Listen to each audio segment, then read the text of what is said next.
चलिए हाथ जोड़े मंगलाचरण कर। ओम नमः सिद्धेभ्यः।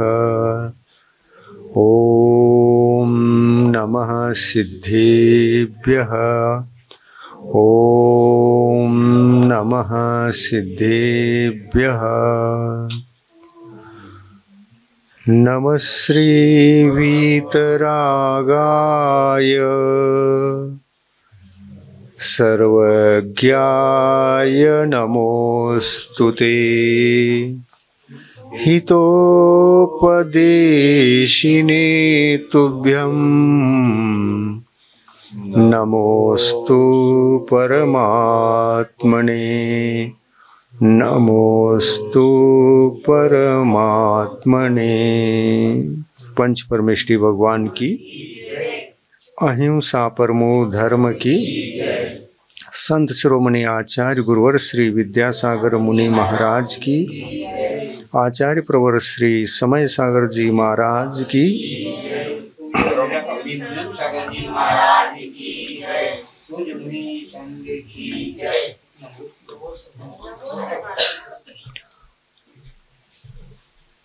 जो यह शल्य का प्रकरण चल रहा है, यह प्रकरण अत्यंत महत्वपूर्ण प्रकरण है। जिनेंद्र भगवान की जो वाणी है, आचार्यों ने लिख के रखा है। इस प्रकरण को समझने के पश्चात, इस प्रकरण को जानने के पश्चात आपको अपने मन में कभी ये भावना आ ही नहीं सकती कि हम जो वाणी सुन रहे हैं भगवान की वाणी है। भगवान की वाणी को लिपिबद्ध करके रखा भगवंतों ने, आचार्य परमेष्ठियों ने, कुंद कुंद आचार्य, शिवकोटि आचार्य, अनेक आचार्यों ने, यहाँ तक के तत्वार सूत्र लिखने वाले उमा स्वामी आचार्य देव, इन सब ने कामना को शल्य कहा है। कामना पूर्वक जो भी हम धार्मिक क्रिया करें, अनुष्ठान करें, सबका एक ही मत है सभी आचार्यों की। और इसीलिए ऐसा कथन जिन ग्रंथों में है वो एकदम प्रामाणिक तो है। ये प्रामाणिक वचन सर्वप्रथम तो भगवान के केवल ज्ञानी के मुखारविंद से निकले, और इसीलिए इसको आगम कहना पड़ेगा। जैन दर्शन की यह विशेषता है कि कामना के रास्ते से भूल चूक करके भी मत चलो, तभी आत्मा का कल्याण हो सकेगा। अगर भावना की जगह कामना ने घर कर लिया, वो संस्कार जाते नहीं। आसानी से ज्यादा जाएंगे क्या संस्कार पढ़ने के बाद? अपने को भगवान से मांगने की शर्त पर ही धार्मिक अनुष्ठान क्रियाओं को करने की आदत बहुत पहले की है, अनादिकाल से रहा है। ये जीव जहां जहां पर भी चला जाता है, वहां वहां पर अपने विषयों की पूर्ति के लिए इन धार्मिक अनुष्ठानों को काम में लेता है। इससे पूर्ति होगी, इससे पूर्ति होगी, मैं ये विधान कर लूं, ये पूजा कर लूं, उसके साथ इतनी उपवास कर लूं। लेकिन मेरी जो मन की कामना है, वो कामना कोई मोक्ष की नहीं होती, विषय सुख की होती है, विषय सुख सुविधाओं की उपलब्धि के लिए होती है। सही है ना? और ये अपने जीवन में हो चुका है क्या? नहीं, बिल्कुल वही हुआ है अनादिकाल से। लेकिन भगवान मना करते हैं इसको। कोई आचार्य परमेष्ठि इसका समर्थन नहीं कर रहे हैं। क्यों? इसलिए कि ये धार्मिक क्रियाएं, अनुष्ठान, उपवास, त्याग, तप, ये सभी मोक्ष के हेतु हैं। जो मोक्ष के हेतु हैं उन क्रियाओं को उसी रूप में उपयोग करना चाहिए। इनकी जगह अगर कामना आ गई, मोक्ष तो मिलने वाला नहीं है। भले ही पुण्य आ जाए, वो भी घटिया पुण्य। क्यों? भावना में अधिक पुण्य को देने की शक्ति है। और बिन मांगे, बिन कामना किए, बिना टारगेट बनाए क्वालिटी वाला पुण्य आता है। क्वालिटी वाला, सही है क्या? नहीं, क्वालिटी वाला आता है, अपने आप आता है। आखिर आप पूछो ऐसा क्यों आता है?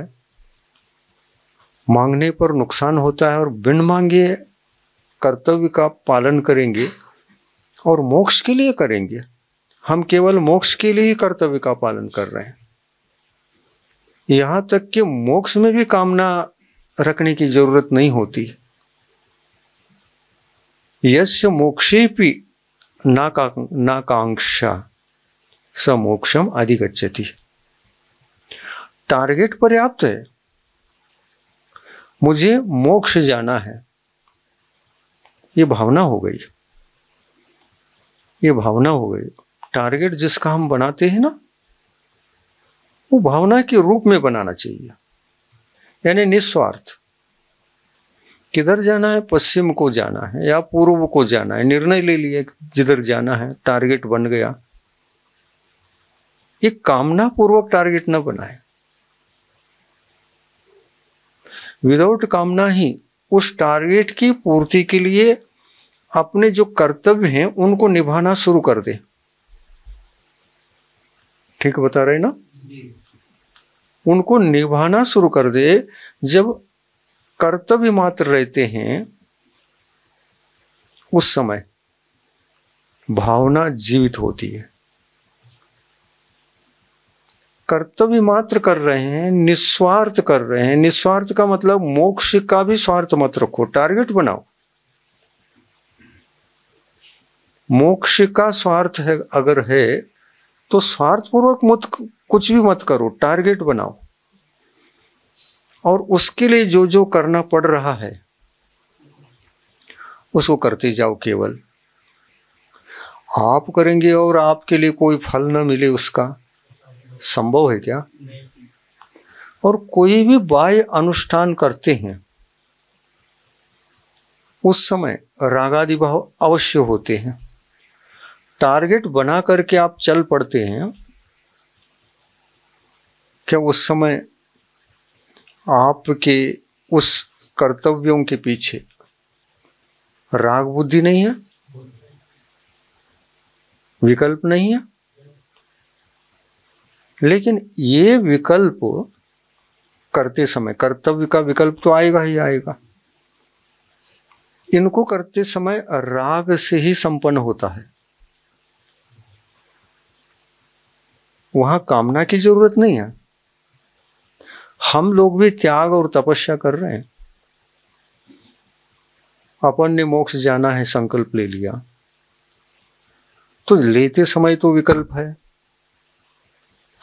मुझे मोक्ष मिलना ही चाहिए। शर्त की जरूरत है। जहां शर्त आ जाता है वहां कामना जगती है। और इसलिए अकलंक देव कह रहे हैं, यस्य मोक्षेपि नाकांक्षा स मोक्षम अधिगच्छति। हाँ ना, हाँ वो क्या है? ना तो सुर सुख चाहता, शिव सुख की न चाह, तव स्तुति सरवर में सदा होवे मम अवगाह। कितना अच्छा कहा है। देखो, सभी आचार्य परमेष्ठी, अपने गुरु अपने लिए आचार्य परमेष्ठी थे, वंदनीय पूजनीय थे, सच्चे राह को बताने वाले थे। भगवान की स्तुति करते हुए स्वयं पर उन्होंने घटित किया। क्या कह रहे हैं वो? ना तो सुर सुख चाहता, ना ही शिव सुख की ना चाहो, मुझे कोई इच्छा नहीं, शिव सुख की भी इच्छा नहीं और भौतिक सुख तो है ही नहीं। देवगति आदि वहाँ क्या है, इंद्रियों का सुख है और क्या है, परमार्थ सुख थोड़ी है वो। वहाँ तो संयम धारण कर ही नहीं सकते, असंयम में रहना पड़ेगा पूरा जीवन।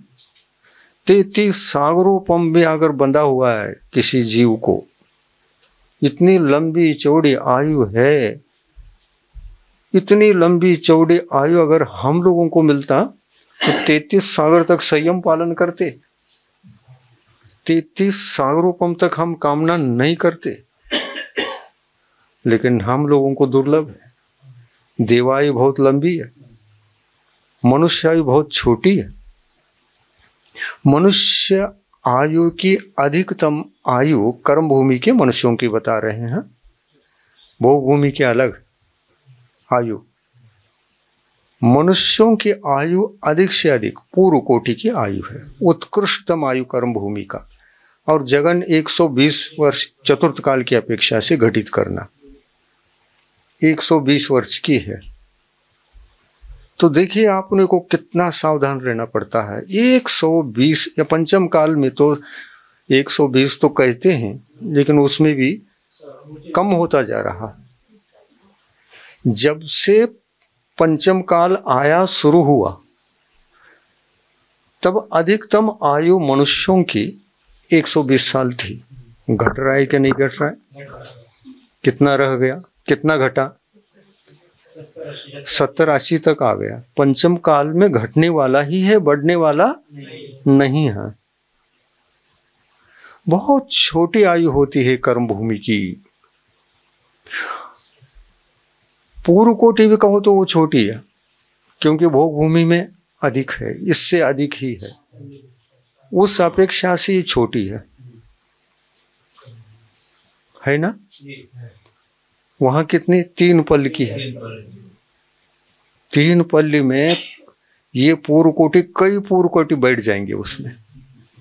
कितनी लंबी आयु, कल्पना भी नहीं कर सकते भोग भूमि के आयु को। देखिए, जहां पर सुख सुविधाएं, भौतिक सुख सुविधाएं, भौतिक विषय मिलते हैं, उनकी आयु बहुत लंबी होती है। और जहां पर ये सुख सुविधाएं होकर के भी जो अत्यंत उत्कृष्ट काम कर सकते हैं, संयम धारण कर सकते हैं और आत्मा का कल्याण कर सकते हैं और मोक्ष जा सकते हैं, चतुर्गति से रहित हो सकते हैं। ये भटकन समाप्त हो गए। जन्म के बाद मरण, मरण के बाद जन्म, जन्म के बाद मरण, मरण के बाद जन्म। ये क्या है? संसार है ना। ये जन्म मरण अच्छा है क्या? नहीं है।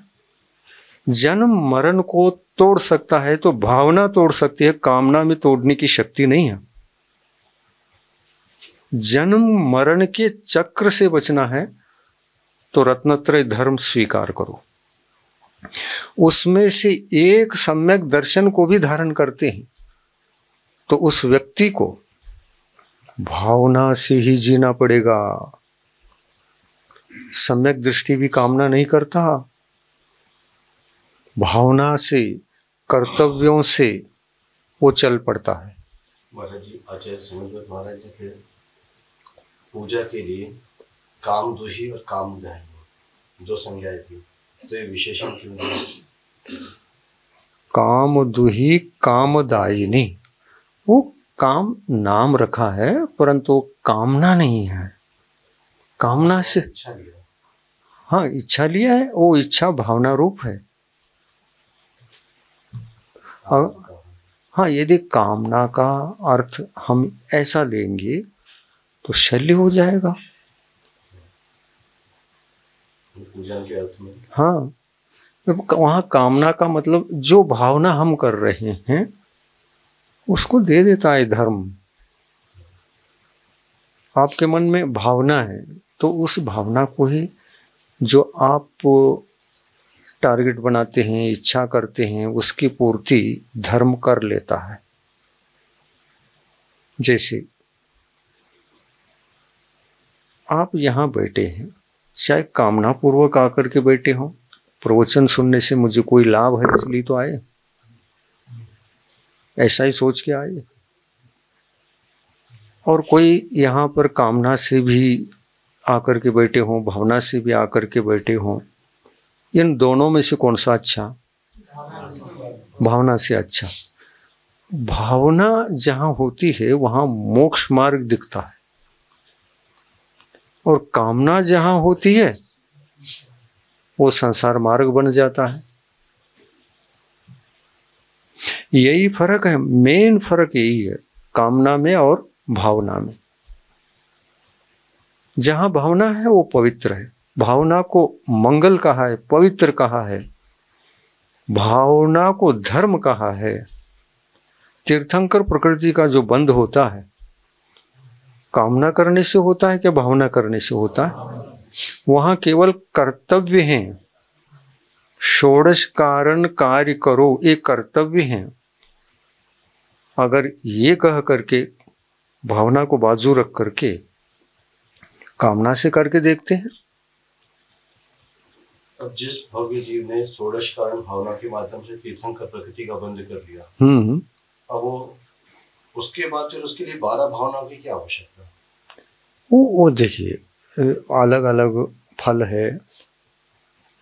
12 भावना को हम इसलिए भाते हैं कि मेरे जीवन में वैराग्य हो जाए, विषयों से मैं विमुख बनूं। तीर्थंकरों के लिए 12 भावना की क्या आवश्यकता? ना वो तो विषय विमुक्त होने के उपरांत 12 उससे पहले ही पहले ही भाते हैं वो 12 भावना को। उसके बिना तो वैराग्य की उत्पत्ति नहीं होगी।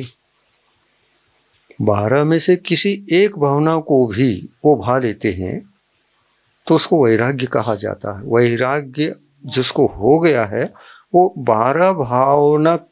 12 में से किसी न किसी भावना को निमित्त बना करके ही होता है। वो जरूरी नहीं कि 12 के 12 भावने भाए। ऐसे तीर्थंकर प्रकृति में तीर्थंकर बंध के लिए कारणीभूत कितनी भावनाएं चाहिए? तो कहते हैं 2।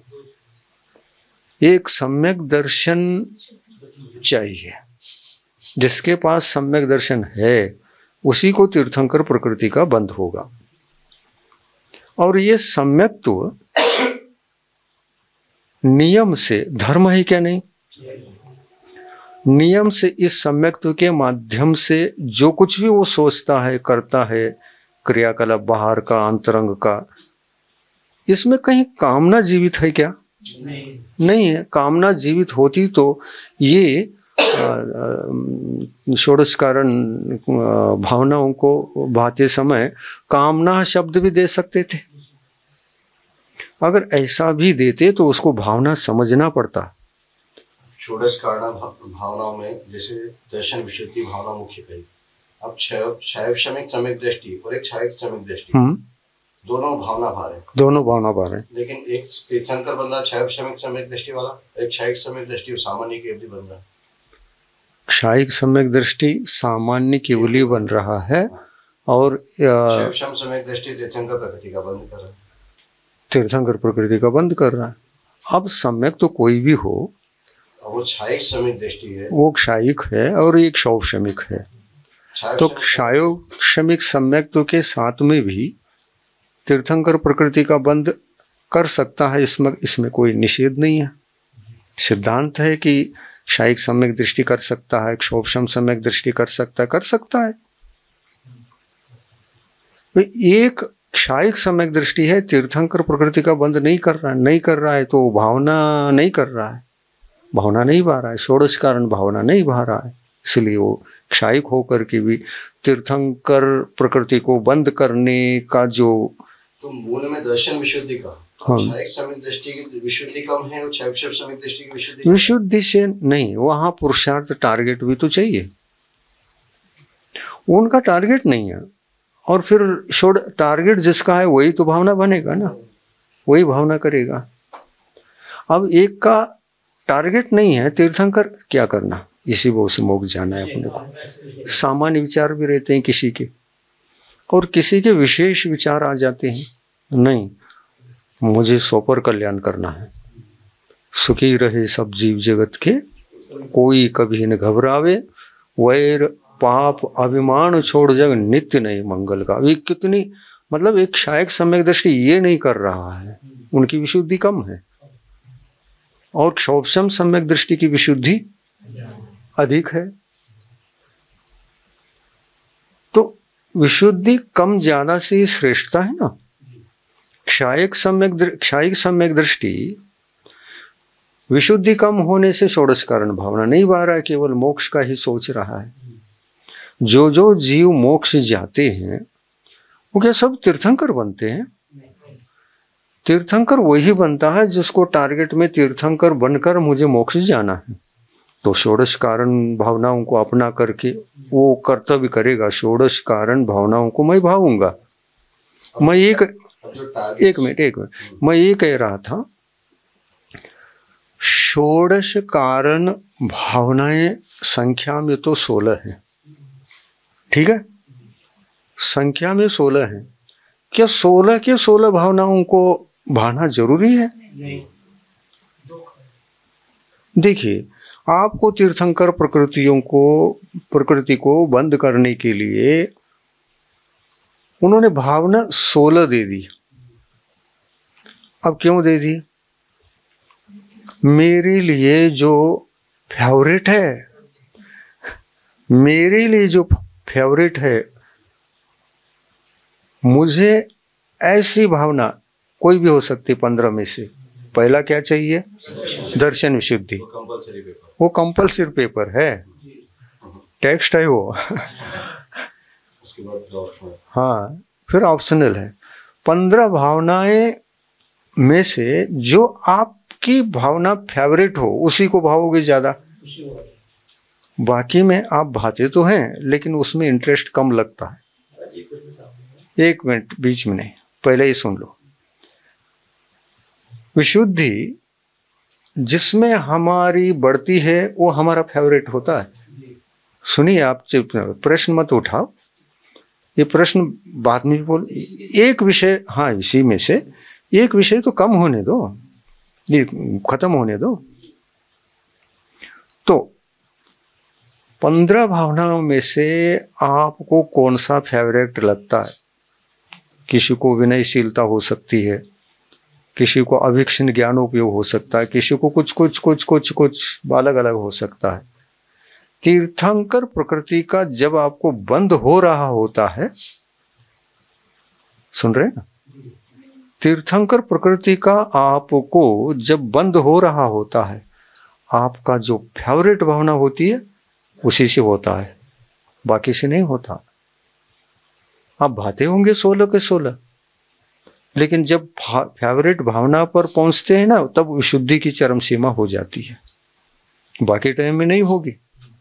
बाकी का भावना भा रहे हैं लेकिन विशुद्धि में कम पड़ रही है वो। जैसे प्रवचन वात्सल्य भी कहा,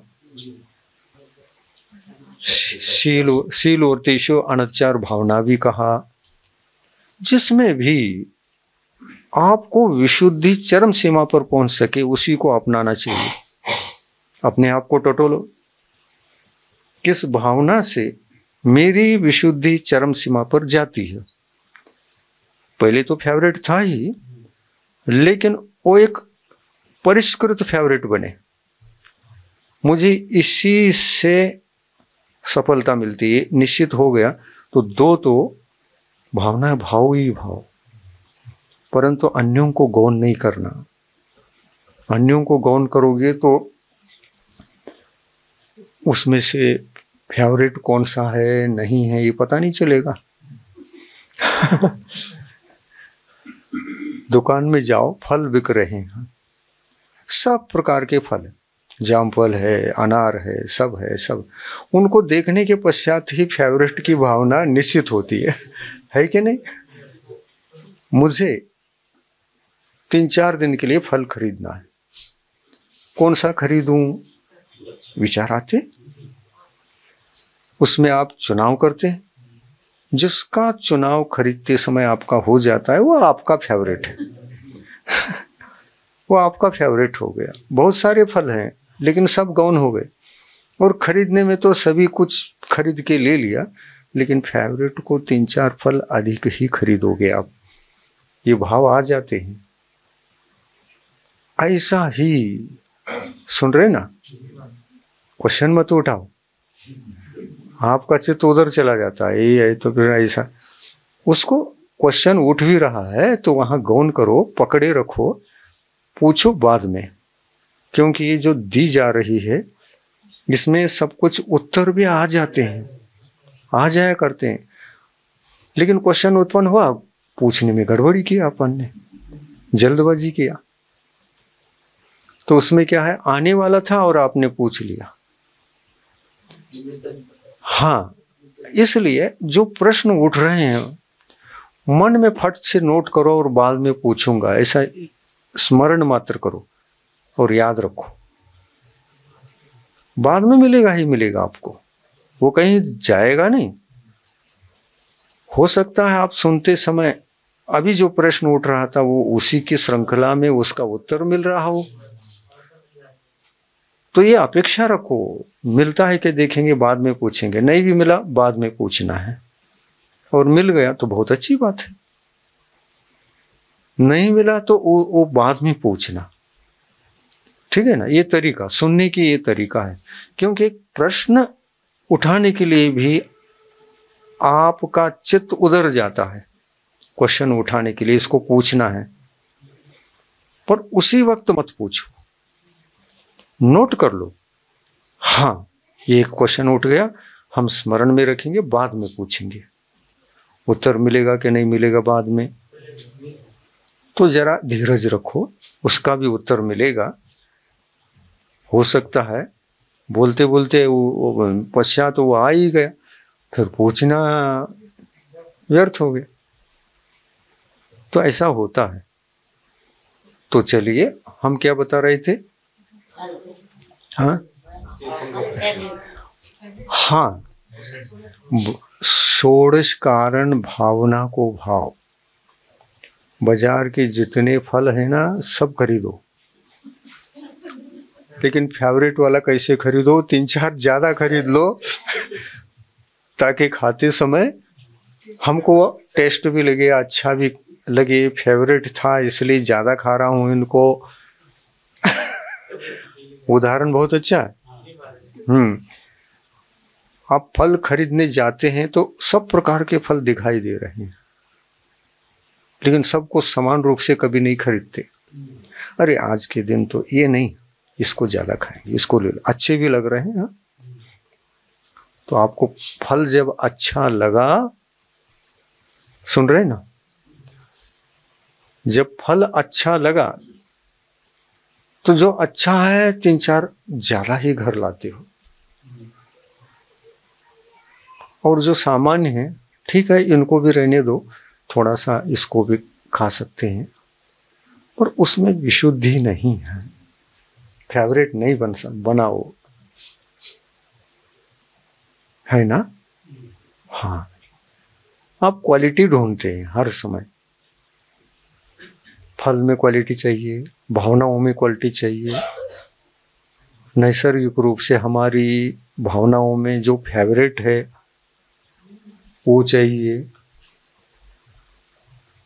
हर काम में अपन क्या करते हैं, हर काम में यही देखते हैं, चाहे वो सांसारिक काम हो चाहे धार्मिक काम हो। फेवरेट भावना जो होती है उसमें विशुद्धि का जो स्तर है वो अधिक से अधिक ऊंचाई पर पहुंचा देती है सम्यक दृष्टि जीव को, जो भावना भा रहा है। विशेषता यही है, भावना भाने वाले को ही बंद होगा, और जो भा रहा है उनका एक फेवरेट भी होता है। अब भावना भाने वाला यदि क्षौक्षम सम्यक दृष्टि भी हो, क्या फर्क पड़ता है? तीर्थंकर प्रकृति का बंध हो ही जाता है किसी एक भावना से। और क्षायिक सम्यक दृष्टि है, क्षायिक सम्यक दृष्टि है, और वो पुरुषार्थ ही नहीं कर रहा तीर्थंकर प्रकृति की भावना को वो करने के लिए, भाने के लिए, तो वो तीर्थंकर नहीं बनते। जो भावना भाएगा उन्हीं को बंद होता है। तो भावना अनिवार्य है, सम्यक दृष्टि कोई भी हो, भावना अनिवार्य है। और फेवरेट भावना आपको भाते समय पता चलता है। 16 भा के देख लिया और उसमें जो आपको सरल लगा, परिणामों की विशुद्धि सहज रूप से अधिक बढ़ने लगी, उसी को पसंद करोगे। तो उसके माध्यम से तीर्थंकर प्रकृति का बंध होता है। यहाँ सम्यक्त्व का कोई सवाल नहीं है कि क्षायिक है कि क्षौपशमिक है, भावना का सवाल है। क्षायिक सम्यक दृष्टि वो भावना ही नहीं भा रहा है तो उसको थोड़ी होगा। क्षौपशम सम्यक दृष्टि वो भावना भा रहा है, उसको होगा। और दोनों ही भावना भाना ही नहीं रहे तो उनको भी नहीं होगा और इनको भी नहीं होगा। इस तरह से ये व्यवस्था है। सारभूत बात यही है, कभी भी भावना से विरुद्ध कामना है और कामना से विरुद्ध भावना है। कामना संसार मार्ग है, कामना अमंगल है, कामना अधर्म है। कामना में सम्यक तो भी नहीं होता जीव के पास। कामना जो उत्पन्न होती है वो केवल पहले गुणस्थान में, दूसरे गुणस्थान में और तीसरे गुणस्थान तक ही सीमित है। कामना केवल विषय सुख की अपेक्षा से अधिक जीवों में हुआ करती है। कामना जो होगी वो अधिक से अधिक विषयों को लेकर के होती है। नहीं होती है क्या? कोई भी व्यक्ति मोक्ष की कामना नहीं करता। इतना जबरदस्त कामना करके मोक्ष को सिद्ध कर लूं, कोई नहीं करता। फिर क्षायिक सम्यक दृष्टि भरत चक्रवर्ती भी षटखंड विजय के लिए निकल रहा है, तो ये भावना से निकला है, कामना से? तो ये सांसारिक कार्य तो कामना से। सुनिए, सांसारिक कामना 4 प्रकार की है। सुनिए, कामना 4 प्रकार की, समझ लो। इस बहुत सिद्धांत गूढ़ है, रहस्य। कामना 4 प्रकार की हो गई। अप्रत्याख्यानावर्णी कषाय वाला क्षायिक सम्यक दृष्टि हो सकता है, क्षौपशम सम्यक दृष्टि हो सकता है, औपशमिक सम्यक दृष्टि भी हो सकता है। जहां अप्रत्याख्यानावर्णी कषाय का उदय है वो कामना तो कर ही नहीं सकता, भूल जाइए आप। प्रत्याख्यानावर्णी कषाय का उदय हो वो भी कामना नहीं कर सकता। क्यों? कामना तो शल्य है, अधर्म है। और पंचम गुण स्थान में हो और कामना करने वाला हो, ये संभव है क्या? यदि कामना करने लग जाए तो शल्य के रूप में रूपांतरित होता है वो। पंचम गुण स्थान वर्ती कामना करेगा ही कैसे? हाँ, ये बात अलग है, पंचम गुण स्थान में भी कामना है, लेकिन वो भावना स्पर्शित कामना है। क्या? भावना स्पर्श करने वाली कामना, यानी वो केवल विकल्प के द्वारा, विकल्प को साकार करने के लिए प्रारंभ में वो रागादि भाव, अनुराग भाव उत्पन्न होता है। ये भी कषाय ही है। अप्रत्याख्यानावर्णी कषाय भी कषाय है, पर कामना रहित कषाय है, वो अनुराग है। जैसे चौथे गुणस्थान वर्ती अनुराग के साथ तीर्थंकर प्रकृति बहेगा, ऐसे भरत चक्रवर्ती भी वो दिग्विजय के लिए निकल रहा है। तो अप्रत्याख्यानावर्णी कषाय से निकलेगा या कामना के वश से जाएगा? कामना में क्या होता है मालूम है ना? मैं दिग्विजय करके ही लौटूंगा। ठीक है, इसको ऐसे संकल्प करने की जरूरत नहीं है।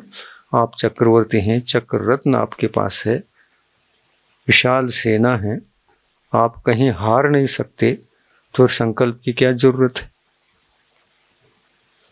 बाहुबली से हारे ये तो नहीं, वो हुंडाव शरीफ निकाल की देन थी।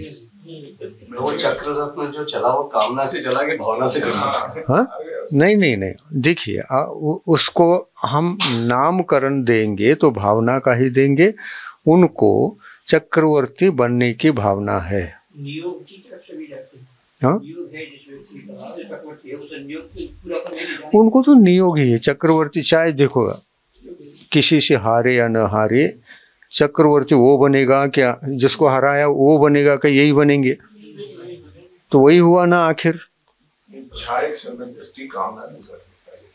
क्षायक सम्यक दृष्टि कहो, क्षौक्षम सम्यक दृष्टि, ऐसे क्यों बंटवारा कर रहे हैं आप? नहीं, क्षायक तो कर ही नहीं सकता, बाकी तो नीचे भी उतर सकते हैं। क्षायक तो कर ही कामना महाराज जी ने क्लियर कर दिया, तीसरे गुण स्थान तक ही है, उसके ऊपर कामना नहीं है बस। तो इसलिए हो ही नहीं सकती क्षायक के साथ। क्षायक सम्यक क्षयक्षम कामना अधर्म है क्या नहीं? है। शल्य है क्या नहीं? है। शल्य सहित विकल्प है क्या? शल्य रहित विकल्प है? तो विकल्प भी दो प्रकार के होते हैं यहाँ, एक शल्य सहित विकल्प और एक शल्य रहित विकल्प। कई लोग बाहुबली भगवान के तपस्या को कामना के शल्य कह देते हैं, गलत है। अगर आप शल्य कहोगे तो गुणस्थान कौन सा हुआ? फिर शल्य कहना गलत है क्या नहीं? वो विकल्प है। ये विकल्प भावना के साथ में संभव है, उसी को अनुराग कहते हैं ना, उसी को अनुराग कहते हैं। धर्मानुराग है इसलिए भावना जीवित है, और धर्म भावना से च्युत होकर यदि कुछ करे तो च्युत कहाँ होता है? तीन गुण स्थानों में च्युत रहता, पहला, दूसरा, तीसरा। इन तीनों गुण स्थान में जीव च्युत रहता है। वो इंद्रिय सुखों की ही कामना करता है, मोक्ष की तो कामना करता ही नहीं वो। और चौथे गुण स्थान के ऊपर के गुण स्थानों में ये भी कामना करता है, लेकिन शल्य नहीं करेगा। शल्य कामना के साथ है और भावना धर्मानुराग के साथ है। तो धर्मानुराग जो होता है वो सम्यक दृष्टि को होता है। चौथे में अब सूत्र जी ऐसे एक मिनट इसको क्लियर करने दो, इसको क्लियर कर, मेन पॉइंट है, मेन पॉइंट है, और इसको समझने का प्रयास करें सभी। देखिए चौथे गुण स्थान में अब प्रत्याख्यानावरणी कषाय है। इस कषाय का उपयोग करते हुए कामना करेगा क्या? अगर कामना करेगा तो वो सम्यक तो भी नष्ट हो जाएगा, नीचे आ जाएगा। फिर सम्यक दर्शन किस उद्देश्य से प्राप्त किया? मोक्ष की उद्देश्य। मोक्ष का उद्देश्य है इसलिए सम्यक दृष्टि बन पाया। और उनके लिए अकलंक देव कहते हैं यस्य मोक्षेपि ना कांक्षा, कांक्षा यानी कामनाया, यस्य मोक्षेपि ना कांक्षा स मोक्षम अधिगच्छति। जिसको मोक्ष आदि में भी कामना नहीं है वो मोक्ष जल्दी ही प्राप्त करता है। मोक्ष के साथ, मोक्ष के टारगेट के साथ यदि वह कामना में आ जाएगा तो सम्यक तो जाएगा क्या नहीं? निश्चल्य वृत्ति, ये मत समझना कि वृत्ति ही निश्चल्य होता है। हाँ अच्छा अच्छा, हाँ हाँ उत्तर तो आएगा ही होगा। हर ओर से मैं क्लियर करता हूँ ना। सम्यक दृष्टि है तो है नहीं, है ही नहीं। हाँ तो आप देखिए निश्चल्य वृत्ति कहा है, क्या वृत्ति को ही केवल निश्चल होना चाहिए? ये प्रश्न है। क्या सम्यक दृष्टि को निश्चल नहीं होना चाहिए? क्या सम्यक दृष्टि कामना कर सकता है? अगर ऐसा कुछ है, कामना होने पर भी यदि वो सम्यक दृष्टि है, कामना होने पर भी सम्यक दृष्टि है, यह असंभव है। नहीं, फिर गुणस्थान कितने होते कामना के? सम्यक तो गुणस्थान, चौथा गुणस्थान छोड़कर बाकी में शल्य, यानी चौथे गुणस्थान में शल्य है, ये समझ में आता है। फिर है हाँ, कामना को जोड़ोगे चौथे गुणस्थान के साथ, शल्य भी बनेगा ना उसके साथ। सोचो। और यदि चौथे गुण स्थान को सशल्य कहोगे तो गुण स्थान 4 हो जाएंगे। हाँ, गुण स्थान 4 हो गए। ऐसा हो सकता है? शल्य के कितने भेद हैं? शल्य के कितने भेद हैं? द्रव्य और भाव। पहले गुण स्थान में या दूसरे गुण स्थान में, तीसरे गुण स्थान में अनंतानुबंधी का संबंध है। दूसरे गुण स्थान तक तो संबंध है ही। अब तीसरा गुण स्थान एक स्पेशल है जो सम्यक मिथ्या तो सर्वघाती, किसका? सम्यक्तों का। उसके होने से वहां सम्यक दर्शन नहीं है। क्यों? वो झूल रहा है, मिश्र गुण स्थान है, इधर के भी परिणाम है और उधर के भी परिणाम है, तो सम्यक दर्शन है ही नहीं वहां। दोनों है और दोनों जा रहे थे, वो कामना की कोटि में आता है। दोनों आ जाए तो मिश्र, हाँ, हाँ, तीसरा गुण स्थान हो गया। माया सुनो, माया मिथ्या निदान किस गुण स्थान तक घटित करो बताओ? हाँ? अरे 3 में से फिर शेष घटित कर रहे हो क्या चौथे में? तो गलत है।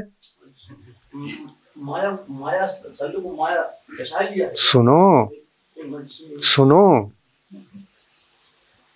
धर्म का अनुष्ठान मोक्ष सिद्धि के लिए कर रहा है, इसमें कोई मायाचारी कैसे जन्म ले सकती है? मायाचारी का मतलब क्या? जो सुनो उसको डिस्कस कर रहे हैं ना, आपका उत्तर मिल रहा है, जरा ठहरो तो, उतावली मत करो, व्यवस्थित इसको सुनो और समझने का प्रयास करो और पूरा जड़ सहित उत्तर मिलेगा। माया कषाय क्या अनंतानुबंधी की नहीं है? तो वो शल्य व्रत पालन करते समय कामना से ही करेगा। धर्म का अनुष्ठान कर रहा है, बाह्य क्रियाओं को अपना चुका है, लेकिन इन व्रतों को मायाचारी से करेगा। ये यहां पर यही बताया, देखिए, माया कषाय छल कपट से धार्मिक क्रियाओं को करता है। नहीं, सुनने का, समझने का प्रयास करो। आपको विशेष हो तो बाद में भी हम बता सकते हैं, पहले ये लक्षण समझो। लक्षण क्या है? माया शल्य का लक्षण क्या है? धर्म के अनुष्ठान तो करेगा, वो बाह्य क्रियाएं करेगा, त्याग आदि सब कुछ कर रहा है, त्याग आदि भी कर रहा है, लेकिन छल कपट से करता है। सुनो, बीच में मत बोलो, आपकी शंका को मन में दबा के रखो ना थोड़ा बाद में भूलना नहीं, और बाद में इसका सॉल्व कर देंगे, ठीक है? माया कषाय, वो माया कषाय जो अनंतानुबंधी वाली कषाय है, इसलिए शल्य सशल्य है। अप्रत्याख्यानावर्णी कषाय का शल्य हो तो चौथे गुण स्थान का शल्य को शल्य कह सकते उसको, तो शल्य के 4 भेद हो जाएंगे। सम्यक तो सहित शल्य, माया शल्य, मिथ्या शल्य, निदान शल्य। एक नई संज्ञा प्राप्त हो जाएगी। हाँ, ऐसा करना चाहते हैं क्या? फिर आगम की पटरी पर नहीं बैठोगे आप हाँ देखो, हाँ चलो पूछ के डालो, चल हाँ। अरे सुनो, क्रोध, मान, माया और लोभ, ये चारों कषाय अनंतानुबंधी के हो तो चारों कषाय में से किसी भी कषाय से शल्य के रूप में वो कन्वर्ट हो जाएगा। वो प्रेजेंट में माया के रूप में। इतना सा प्रश्न था तो आप ये भी समझ सकते थे सुन लो क्या बताना चाहते हैं, ध्यान से सुनो। जहां अनंतानुबंधी की माया है और माया प्रधान वो शैली है अनंतानुबंधी के साथ में, क्या उसका लोभ के बिना मान उदित होता है? तो कामना है, सुनो, कामना है और वो कामना की पूर्ति, कामना किससे? अनंतानुबंधी लोभ से। क्लियर हो गए ना? तो लोभ हो तो ही माया कषाय उत्पन्न हो सकती है। अनंतानुबंधी कषाय का लोभ हो तो माया प्रकट होगी। हाँ, क्लियर हो गए ना? इसलिए पूछ डालो कहा हमने, आपको सता रहा है क्वेश्चन।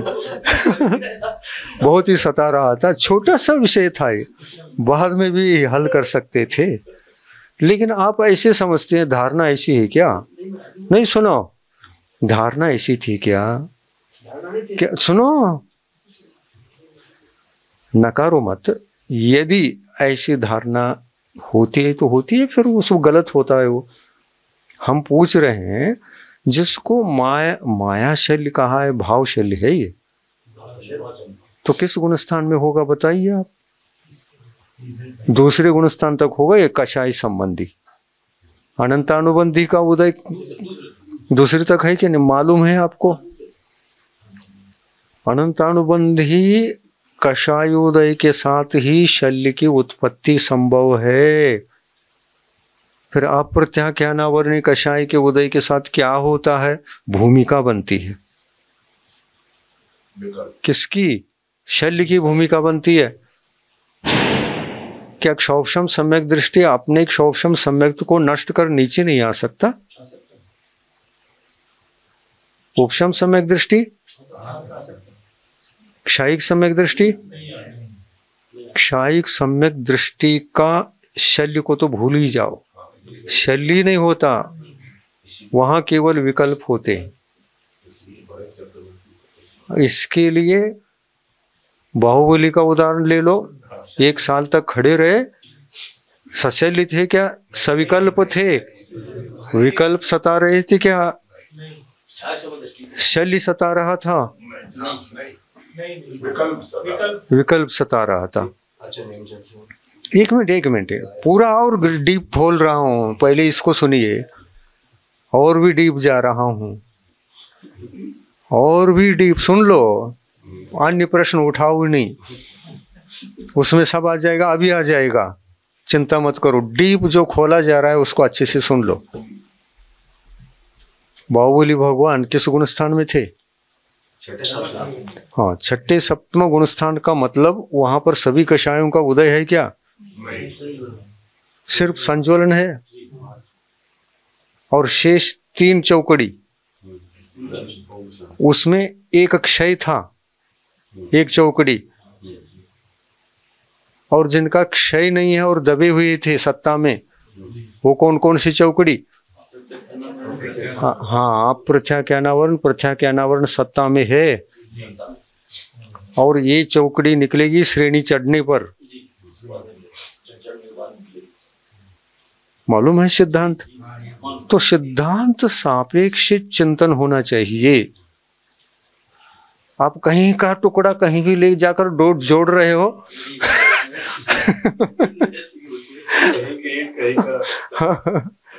ऐसा नहीं करना।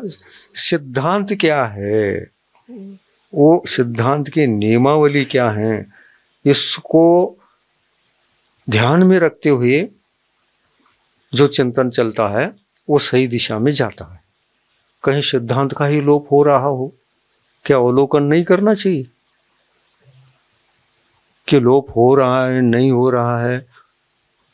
देखना तो पड़ेगा ना, नहीं तो चल पड़ोगे ऐसा है वैसा, निर्णय लोगे तो और घातक, सम्यक तो नष्ट ही हो जाएगा। धारणा बना लेंगे तो। संज्वलन कषाय का माया भी है, क्रोध भी है, मान है, लोभ भी है, तो बाहुबली भगवान को किसका था बताओ? विकल्प जो हो रहा था किस कषाय के उदय से हो रहा था बताओ? देखो, चिंतन करके देख लो। संतुलन में कौन सी ग्रोथ भावना है, कौन सी फैकल्टी बताओ। कौन से कषाय प्रधान है ये विचार किया है? नहीं किया। शल्य है कह दिया, नील धारणा बन गई।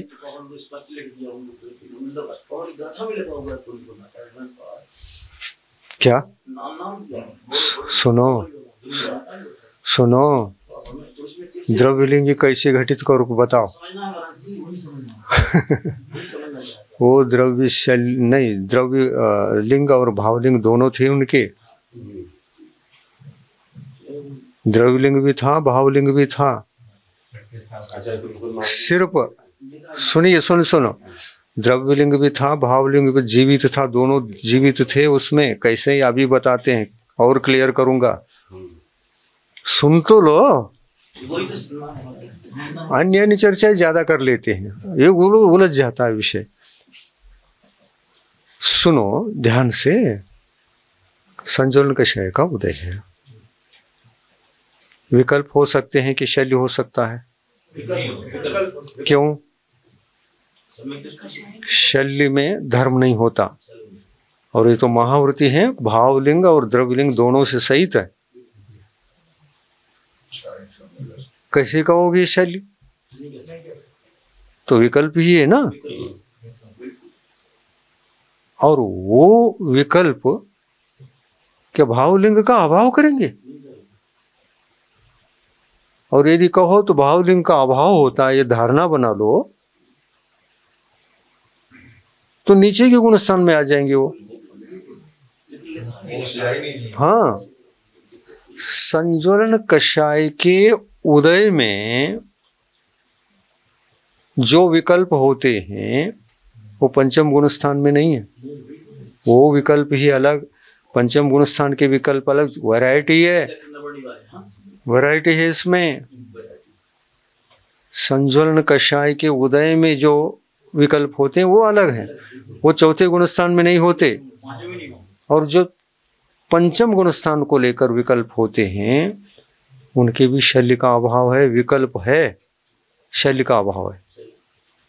चौथे गुण स्थान में भी यही है, चौथे गुण स्थान संबंधी विकल्प होंगे, शल्य नहीं होगा। चाहे वो दिग्विजय के लिए निकले या कहीं किसी क्षौभशम सम्यक दृष्टि भी हो सकता है, चक्रवर्ती क्षौभशम सम्यक दृष्टि भी हो सकता है। क्या दिग्विजय जाने के विकल्प नहीं होंगे? क्या शल्य होगा? वो निश्चल्य होगा। और फिर किस कषाय के उदय में जा रहा है दिग्विजय की इच्छा करते हुए? तो ये भी एक इच्छा है, लेकिन ये कामना की कोटि में डाला नहीं जा सकता। कामना की कोटि में रखो केवल अनंतानुबंधी को, उसी को शल्य कहा है। और ये भाव शल्य के तीन भेद जो फेमस है आगम में, आप देखो उस पर नजर डालो। क्या ये शल्य रूप भाव परिणति जीव की चौथे गुण स्थान में घटित कर लोगे? अनंत अनुबंधी को चौथे में ले जाओगे?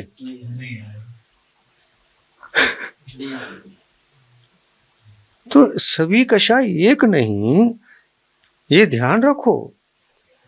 अनंतानुबंधी अलग है, आप प्रत्याख्यानावरण अलग है, प्रत्याख्यानावरण अलग है, संजोलन अलग है, अलग अलग है।